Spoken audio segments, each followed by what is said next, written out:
Salutations friends, welcome back to my channel.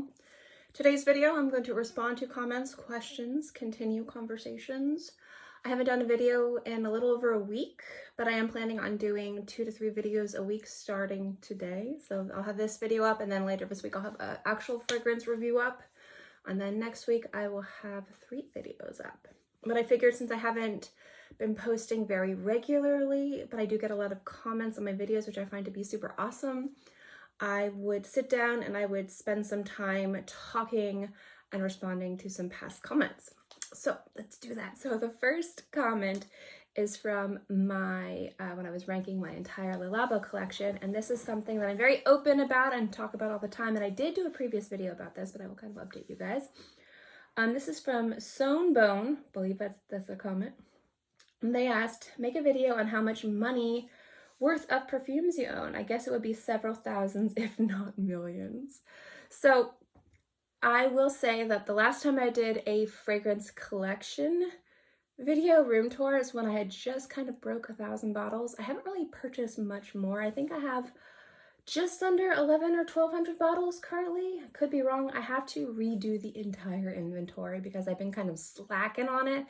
And I've swapped and sold and just gotten a bunch of stuff. I haven't purchased anything really since October, aside from 1 bottle of Mixbar and maybe I think 1 bottle off of Ipsy. Just because, again, all of my money has been going into purchasing new equipment and reopening my business. But the value of my collection I talk about, and I've talked about in different videos, and if I have any related videos, I will link them in the description box below. But when I talk about the value of my collection, I like to say that what it is worth is not what I paid and not what I could get if I had to sell it. So first things, if I were to, I do have a spreadsheet of everything. If I were to purchase these full presentation, full size bottle, full retail price. That doesn't mean I bought things at discount. That doesn't mean that I bought them gray market. That doesn't mean that they were sent to me as PR, which a good chunk of this is. Not a good chunk of it, like at least a third of it. You know, that does not mean this is anywhere close to what I paid for it using discount codes, coupon codes, buy one get ones, you know, things like that. Gifts with purchase. So the value of my collection currently is between $130,000 and $145,000. That is if I were to go to a store that sold every single one of these bottles of perfume, even the discontinued ones at what they were sold at before they were discontinued, and added them to my cart. That's how much it would cost to purchase everything full retail price and add it to my collection.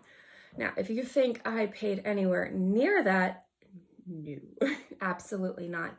If you think I even paid a third of that, no, I did not.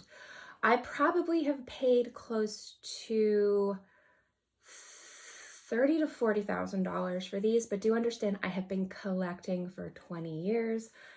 And I also take a lot of advantage of reward points, coupon codes, gray market sites. I have a website, video talking about my favorite gray market sites.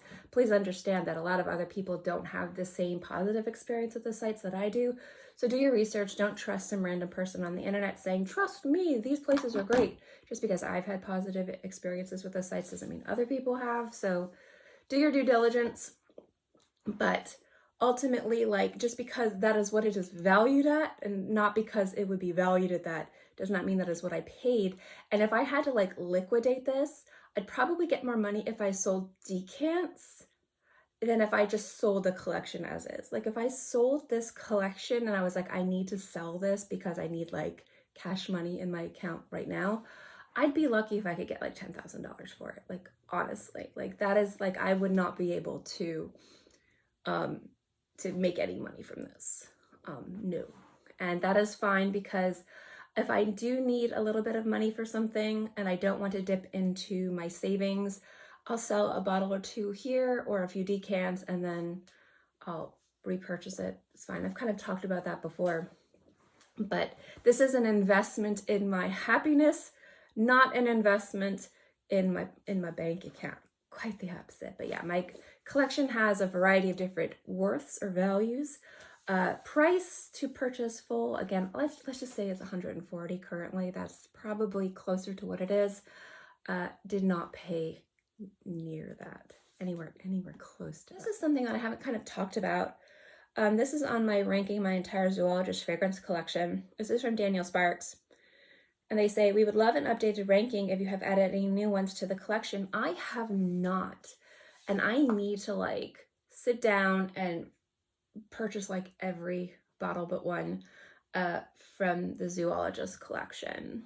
I haven't because around the time that, I think the last one I purchased was Koala, around the time that the new zoologists started coming out and there was like flankers to things and new stuff, that was around the time that the car accident happened. If you guys are familiar with my channel, you know what I'm talking about. I am still dealing with everything regarding, you know, my mom and my family. We're all still kind of dealing with the car accident. If you ever deal with a major life-altering thing like that, it is the theme of your life for a very long time. And I just have not purchased any zoologists.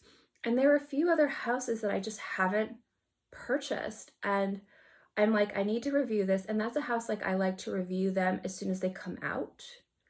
And so since I was so behind on reviewing the newest ones, I just put it off and put it off. And so I just haven't, and I keep seeing new ones and I'm like, I want to review that, but I didn't review the 3 before it. So what I'm planning on doing at some point is just purchasing all the ones except for one bottle that I haven't have, and just maybe do a whole video talking about all the new ones. So I will do an updated zoologist video. I do love the house. I do enjoy Victor's vision and things like that. But it's one of the houses that's kind of slipped through the cracks for me. But I do love the house. So I will do that. But again, like I haven't purchased much of anything because, again, all of my money has been going into, and I've talked about this before when people ask how I can afford this, even with, you know, like discounts and coupon codes. This is a lot of money. I say my disposable income goes to this, but the second I have to take away from my disposable income, I do, and this is the first place it goes. And again, like we just got our CO2 Galvo laser. We're expecting our UV laser. We just bought 3D printer. I want to get a fiber laser. Yeah, we are re-equipping our business and expanding on a lot of equipment for my studio. And if you don't know what I do, again, I'll link that video below. On top of being an artist and painting and doing all this, I just opened commissions too, which is kind of cool because I don't usually do my cheaper commissions. Usually my commissions are a lot more money, but I like to do like cheaper ones when I'm mentally able to like kind of commit to that. But when I don't have the money to spend on perfume, it usually is because I'm so tired. I've had to wake up super early for so many different things. I haven't had the money to buy fragrances because I've been investing all my money into the business and expanding in new equipment. So like some people, when they have businesses, and this is a perfectly valid way to have a business, please understand, like you can totally be this type of person where you pay people to manufacture things for you. We prefer to manufacture things ourselves. In fact, I've considered manufacturing to some degree fragrance bottles. I want to work in the fragrance industry in some capacity. I am not a nose. There's no way I could do that. I could work and commission somebody to make something. I do not have the expertise or the experience to do the nose stuff, and that's fine because I'm not going to sit here and pretend that that does not take an extreme level of talent and artistry. I have artistry and talent in different areas. So for me, like I love presentation of fragrances and I love like the bottles and all that stuff like that. And I've kind of played around with the idea of kind of creating fragrance bottles and decants bottles and personal bottles for people who sell decants and things like that. Whole other story. But that's kind of like what I thought would be cool, but that's not why we bought all this equipment. No. We are expanding our business because that's exciting, and that means that spending lots of money, tens of thousands of dollars on equipment means that I don't have tens of thousands of dollars to spend on perfume, but it is very exciting and rewarding. So I do have a long list of fragrances that I need to buy. So, and again, a big chunk of that is like zoologist fragrances. I really want cow. I really want cow. I really want tiger. This is a great question because I could geek out about this forever. And if you're familiar with my channel and me, you know that this is something I'm very passionate about. This is on my greatest of all time spring perfumes. And somebody did ask in my past video if I was going to do a spring perfume video. I did recently. It's my greatest of all time. I'll link that below. Barb Schmidt was like, Kristin, is mostly your favorite of the Arden green teas? Oh goodness. Oh goodness, please, let's talk about Elizabeth Arden green tea fragrances. I so love these fragrances. I have most of them. I think I'm missing like 2. Elizabeth Arden green tea fragrances, aside from Dolce & Gabbana Light Blue, was what I consider my gateway fragrance into the world of perfumery, and was one of the fragrances that really cemented my love for Francis Kurkdjian as my favorite nose. So growing up, I've talked about this so many times, and I was bullied relentlessly growing up for my looks, my weight, how I talk, just a variety of different things. Kids are mean. And one of the things that my friends who bullied me were, they knew that I was very worried about the way that I smelled. Like, I would take 2 to 3 showers a day. I constantly had deodorant in my bag. I had body lotions in my bag. I had perfumes in my bag. But if I said or didn't do anything that they wanted me to do, like if I didn't give them my candy bar, or if I didn't play a game that they wanted to do, they would tell me that I had BO and I smelled bad, and I would go and I'd spray myself with stuff. And that was kind of like self-soothing for me. It was kind of like my way to calm myself down, like my anxiety and my depression and my feeling that people didn't like me. Smell was something that I found to be deeply comforting. Smell is something that is deeply important to me. And for some people, that's what smell is, and some people it isn't. And you could have any relationship with fragrance you want. You could wear it purely for a kind of final touch to an outfit. It could be something you could wear to add confidence. It could be something that's spiritual and ritualistic. You wear fragrance for whatever reason you want. I like it for a variety of different reasons, but that fragrance that I would wear to comfort myself when I was being bullied, that made me feel like I knew that they were bullying and I smelled good, that was Elizabeth Arden green tea. So that fragrance and that fragrance line is something that I deeply have a lot of respect for, weirdly enough, and also I love because I knew that that smelled good. That was one of the things that I would know that they were being mean to me for the sake of being mean, because I knew I smelled good, because that smelled good. So I would say my favorite fragrance from the line has to be the OG, the Elizabeth Arden green tea, for more reasons than just smelling amazing. Now, to break away, if we're going to look at the flankers, what is my favorite flanker of the Elizabeth Arden green tea line? That might change depending on the time of year. I do find myself leaning more towards I really like the lavender. I think that one is very versatile. I know that's probably not how you pronounce that word. I'm not very good at pronouncing words. And I also really love the jasmine and the cucumber. Those are really great ones.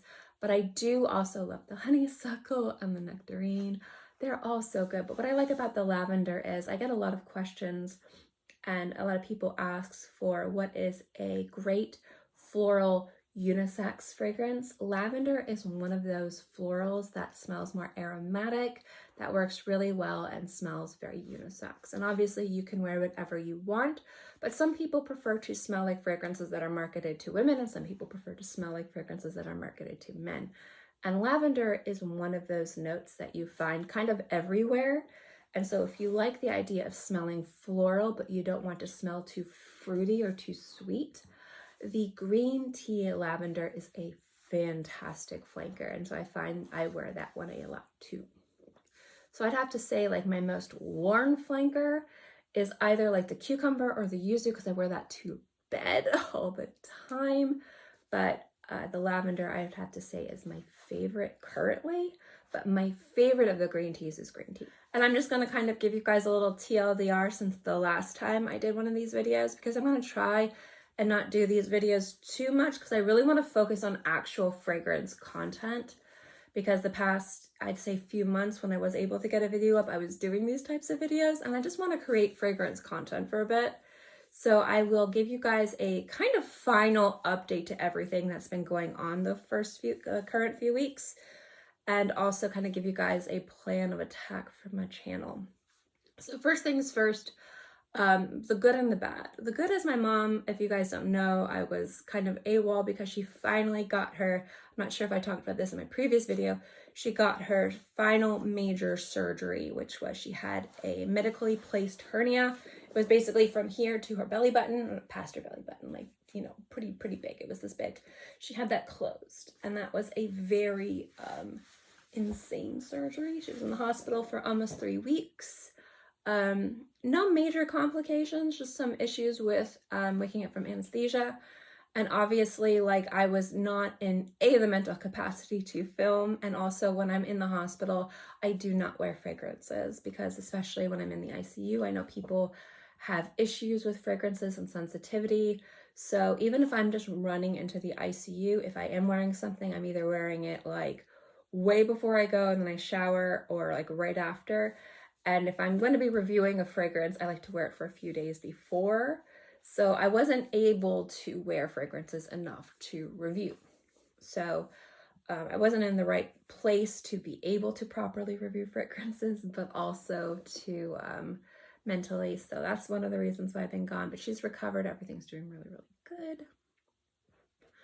good. The other thing is unfortunately we had to put down her kitty.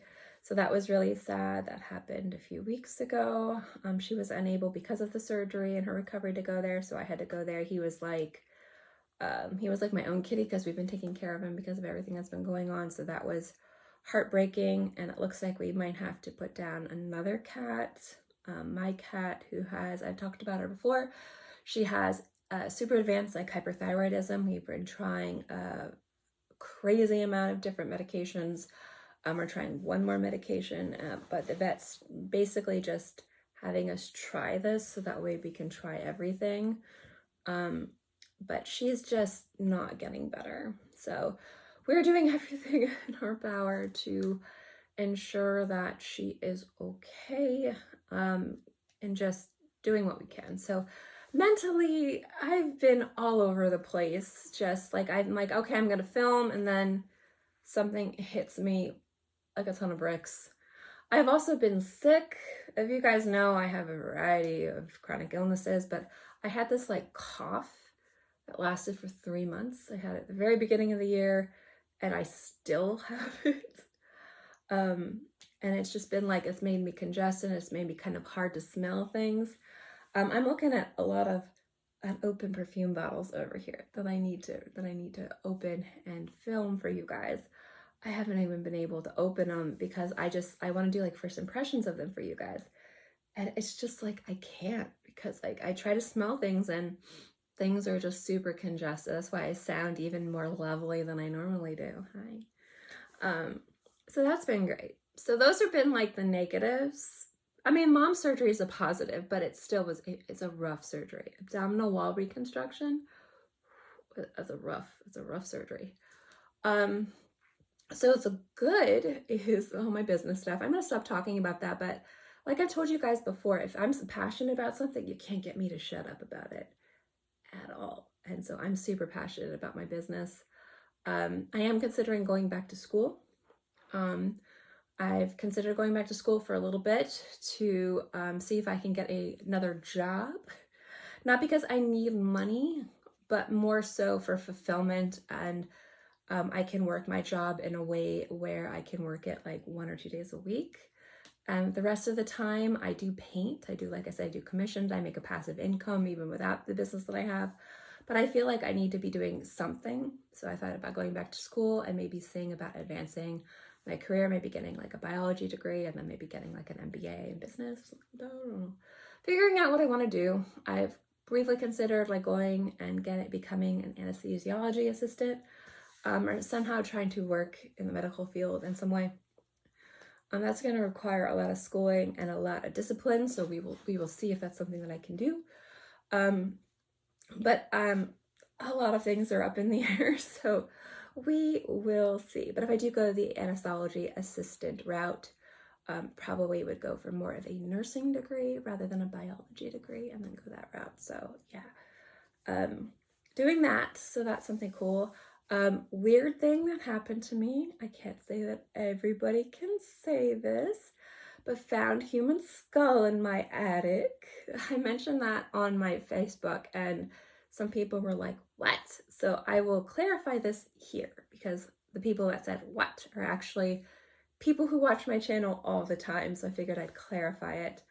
It's actually up there. It's up there.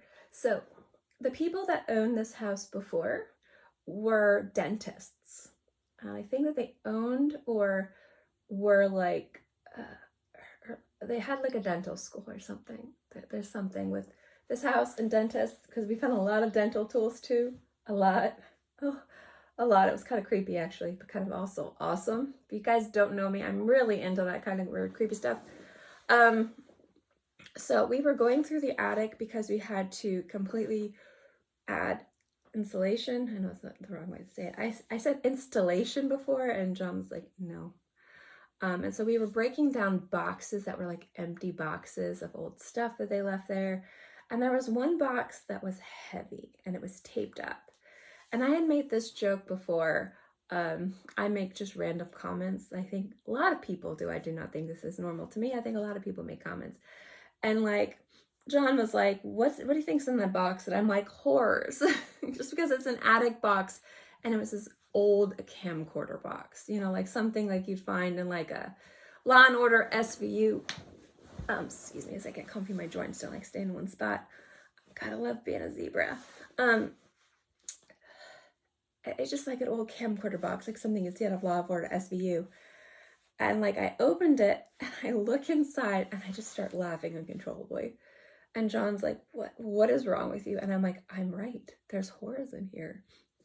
And at first I thought it was a model, like one of those like resin skulls. No.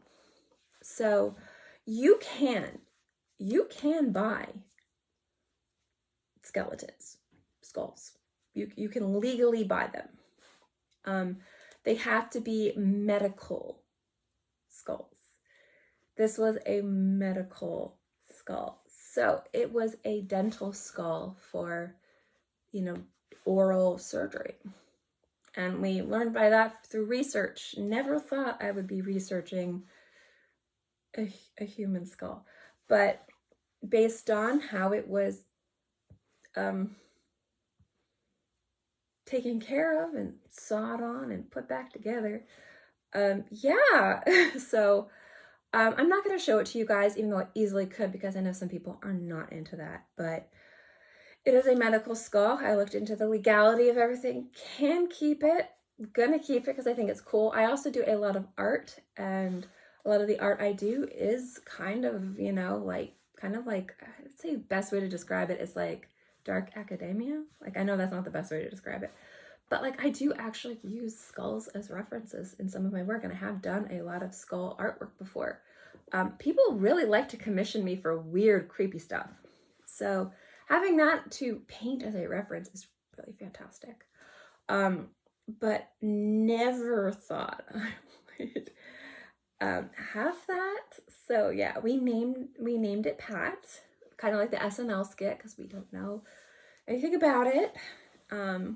Dental skull. And next to the skull was this insane box filled with nothing but like rusted dental tools.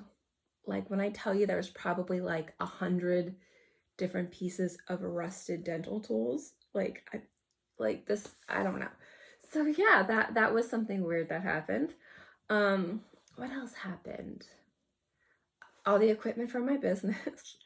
Have been, like I said, considering branching out with my business and working on designing actual perfume bottles. So what I mean by that is like not just purchasing things and just doing perfume bottle engraving, which I can do. So like what I mean is I'll just grab a bottle here. I have the ability to engrave, you know, like if you have a bottle of perfume, I'm not saying, hey, do this, you know, reach out if you want me to engrave your bottle of perfume, like send me a text. That is not what I'm saying. I'm not trying to get you to buy anything when I'm saying this. I'm just kind of explaining. I have the ability to sand carve and laser now, and laser. Because we had a big old crate come in, like a proper crate, you know, like those crates that you have to open with a crowbar. We open with a crowbar. So excited. To engrave names or do actual designs. I have a mug here I can show you. I've shown it before. This is a sand carved ceramic mug. So this is a design I did that's supposed to be super like cottagecore folky. I do a variety of different designs, variety of different ways. I can do photorealistic. I can do things that look like pictures, like your photograph, but this is more like a design. So this is cut away with a sand carver, sandblaster. So it's not etched, it's engraved. And so what I could do on perfume bottles is like on the back, do that. And also do art carving where like it's a little bit more deep and a little bit nicer. But that's what I do. What I wanted to do was do things, actually an idea of something that would be more art carved, even though this is not art carved. This would be considered like carving. I know this is not carved, but like this would be like carving deep in different layers, and you can almost get different textures. It's really, really cool. Working with, I'm going to use this bottle. I still have all of the greatest of all time bottles from that video still out here because I haven't had time to put anything away. Anyway, so we're going to use this bottle. So my idea is that if I wanted to start this business, either commissioning or finding a way to create my own bottles, either if I do it in glass or ceramic bottles, because I love ceramic bottles, and I do have a kiln, and I do have a wheel, and I do have the ability to throw. And then 3D printing components of the bottles, like maybe an interesting base or an interesting thing to go around it, and then 3D printing and designing unique caps or making caps of ceramics. I know other people do the ceramic caps. Mendita Rosa does it. They're fantastic. They're beautiful. They're amazing. And the reason why I would want to do it is because I think that anybody who does something like that uniquely is awesome. And I would want to work with perfumers. So my thought is if I did this, I could work with small independent perfumers to kind of create specialty bottles that would not be insanely expensive. You wouldn't have to contact a manufacturer and have them custom make you a bottle or a cap that you would have to commit to purchasing like $5,000 to $10,000 units of, because in some cases you do, and having the ability to do small carvings. So if you had, say, a bottle, because some people will sell knockoff bottles of Byredo.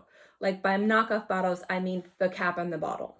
Like they won't have the label on here, but say you really like this round bottle, but you don't want the cap. So we could, you know, print out a custom cap and sand carve something around here to fit a label that you made for your fragrance. That's something I've been considering. I have to get a little bit more solid with Blender though, or make custom ceramic tops for the custom sand carved glasses and work with perfumers, like independent perfumers or small niche houses, and say you do not have to commit to 5,000 units. You can commit to 50 units and we're not going to charge you an insane amount of money. And that's something I thought about if I wanted to work in the industry in perfume. That's how I think the best way I could do it, the most genuine way. And also I thought it would be fun too if people had partial bottles of things that they loved, you know, they could maybe work and have like a singular bottle of something beautiful, or if they had, you know, a perfume that was special to them and something was damaged, like, you know, the bottle was damaged, or it was their grandma's perfume, but the, you know, the sprayer stopped working. You know, maybe they commission like a small bottle that's, you know, a memorial or in remembrance of, you know, their grandma, and then they can actually put the perfume in the bottle. So that's something I've been considering, but that's a lot of work and a lot of time, and I haven't had the energy to even put away these. So if that's something you'd be interested in, I'm not asking for orders at all. But if that's something that you'd be interested in, you think would be pretty cool, let me know. Because that is something that I think would be awesome to do, that I would love to do, is to create like kind of collectible, unique, one-of-a-kind pieces or small batch things like that. Or make more decorative decants and partial bottles for people. So that's something cool. There's the skull. The skull. I've started farming. I don't know if that makes any sense. Gardening. I'm trying to grow as much of my produce as possible. So if I look a little bit crispy for me, it's because I'm spending more time outside, which is good. I have considered starting another channel, mostly for like my other business, talking and building and doing things like that. I have a few projects that we're working on that are not related to glass, but I thought would be fun to share. I don't know, we considered that. Yeah, there's just a lot going on, but my primary focus right now, on top of my business and getting all that new stuff up and maybe possibly doing like this cool stuff with perfume bottles, is getting back into filming. I miss it. So like I said, I wanted to sit down and talk to you guys for a bit, because once I start doing the, I'm doing one more video this week, which will be a fragrance review. And then I want to get back into doing fragrance content, not just sitting and talking, although I love doing this, but I have not done that much fragrance content. I need to do fragrance content. I want to do fragrance content. So that's what I want to do the next few weeks. So I wanted to sit down and actually chat and tell you guys about the positives and the negatives, and kind of baby bird all this info up on you guys if you care. But if you didn't care, there wasn't going to be that many videos. So the next few videos coming up, I was sent a few bottles, so I am going to review those. One of them is fantastic. The other ones are good. They're okay. They're okay. I'll talk about those a little bit more when I get into them.